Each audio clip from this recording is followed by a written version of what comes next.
மக்களுடைய வரிப்பணத்தை எல்லாம் எடுத்து இன்றைய முதலமைச்சராக இருக்கக்கூடிய சிஎம் ஜோசப் விஜய் வந்து 234 சட்டமன்ற உறுப்பினர்களுக்கு கார் வாங்கி கொடுக்கறதுக்கு பயன்படுத்துகிறாரு அப்படிங்கிற குற்றச்சாட்டை எதிர்க்கட்சி தலைவராக இருக்கக்கூடிய உதயநிதி ஸ்டாலின் வந்து சட்டமன்ற பேரவையில் முன் வச்சிருந்தார்.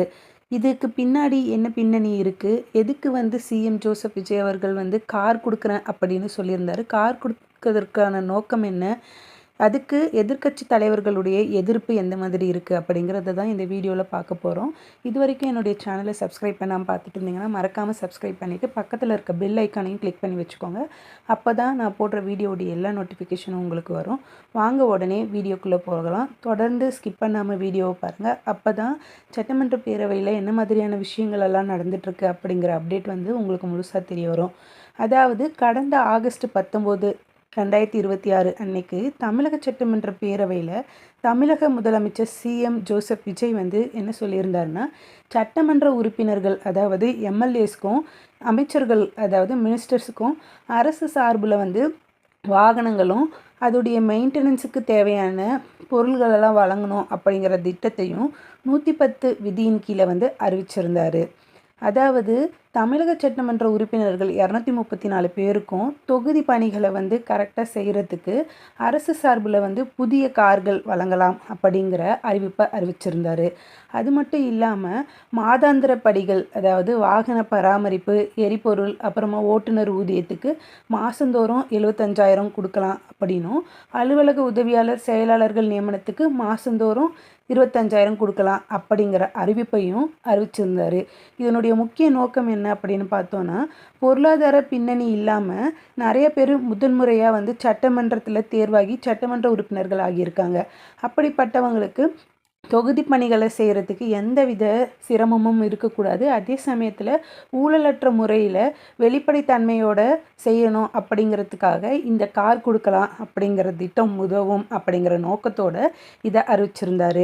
இந்த அறிவிப்பை வெளியிட்ட அடுத்த நொடியிலேயே சில சட்டமன்ற உறுப்பினர்கள் வந்து தங்களுடைய வரவேற்பை வந்து கொடுத்துருந்தாங்க.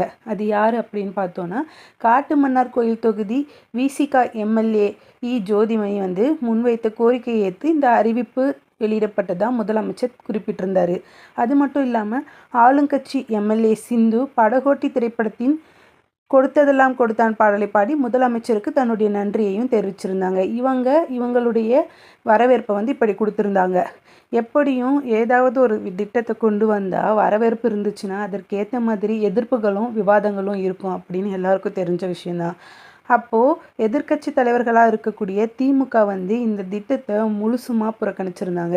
அதுக்கு அவங்க என்ன காரணம் சொல்லியிருந்தாங்க அப்படின்னு பார்த்தோன்னா, பிரதான எதிர்க்கட்சி தலைவராக இருக்கக்கூடிய திமுகவின் எதிர்க்கட்சி தலைவர் உதயநிதி ஸ்டாலின் என்ன சொல்லியிருந்தாருன்னா, திமுகவை சேர்ந்த 59 எம்எல்ஏக்கும் இந்த அரசு வழங்கக்கூடிய இலவச கார் வந்து வேண்டாம், நாங்கள் பயன்படுத்த மாட்டோம் அப்படின்னு அதிகாரப்பூர்வமாக வந்து அறிவிச்சிட்டாங்க.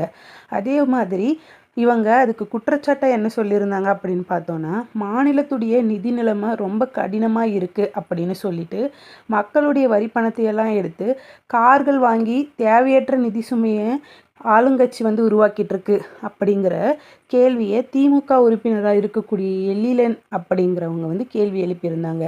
அதே மாதிரி எதிர்க்கட்சி தலைவர்களாக இருக்கக்கூடிய டிடிவி தினகரன் அமமுக கட்சியினுடைய தலைவரும் பிற கட்சிக்காரர்களும் என்ன எதிர்ப்பு தெரிவிச்சிருந்தாங்க அப்படின்னா, இத்திட்டத்தினால அரசுக்கு தான் வீண் விரயம் ஏற்படும் அப்படின்னு சுட்டி காட்டி இந்த திட்டத்தை இப்பயே வந்து வாபஸ் வாங்குங்க அப்படின்னு வந்து வலியுறுத்தி இருந்தாங்க. அது மட்டும் இல்லாமல் சொந்தமாக வந்து பல ஆடம்பர கார்கள் வச்சிருக்கக்கூடிய சில எம்எல்ஏக்களும் இத்திட்டத்தின் கீழே வந்து கார் கோருவது குறித்த சமூக வலைத்தளத்தில் பொது வெளியிலையும் விமர்சனங்கள் வந்து ரொம்பவே பெருசாக வெடிச்சிச்சு அப்படின்னு தான் சொல்லணும்.